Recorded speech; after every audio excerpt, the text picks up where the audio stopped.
أصناف العلاقات الجنسية التي شاعت بين العرب في الجاهلية، والتي يمكن القول أنها نوع من الدياتة الصريحة. منها نكاح الاستبضاع، الذي يرسل فيه الرجل امرأته إلى رجل آخر تستبضع منه، أي تحمل منه،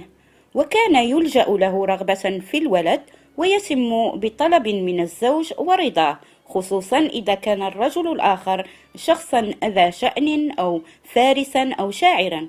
ثم نكاح الرهط، ويجامع فيه عدة رجال امرأة واحدة، فإذا حملت ووضعت تلحق ولدها بمن أحبت منهم. ثم نكاح المخادنة، وهي بمفهومنا اليوم المصاحبة برضا الزوج، وقالوا في شأنه: ما استتر منه فلا بأس به، وما ظهر منه فهو لؤم. ونكاح المضامدة، وهو أن تجمع المرأة شخصين أو ثلاثة بجانب زوجها بهدف الاستفادة المادية من الجميع، وانتشر في أوقات القحط والجفاف عند القبائل الفقيرة. ونكاح البدل، وهو شبيه بفكرة تبادل الزوجات، وهو أن يقول الرجل للرجل الآخر: انزل لي عن امرأتك وأنزل لك عن امرأتي.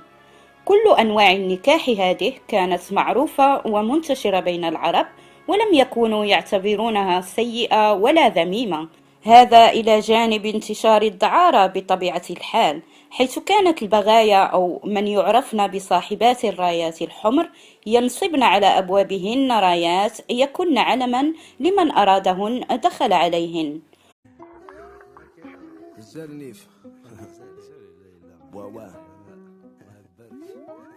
مازالني فميست فامي تقطيع ثنزرت اضعف صغر في ثمرني كمل في خلال الزات الموت في كاد تصاوض عايز ورد وزاك الهضور ذا حلال لاسك مال البنش لاين داس فوزر واغزان اول سلمانه ميست توغزال تريان مفوتر كيتزيريك نغمه ملكات المخزن وثنك لا تروضه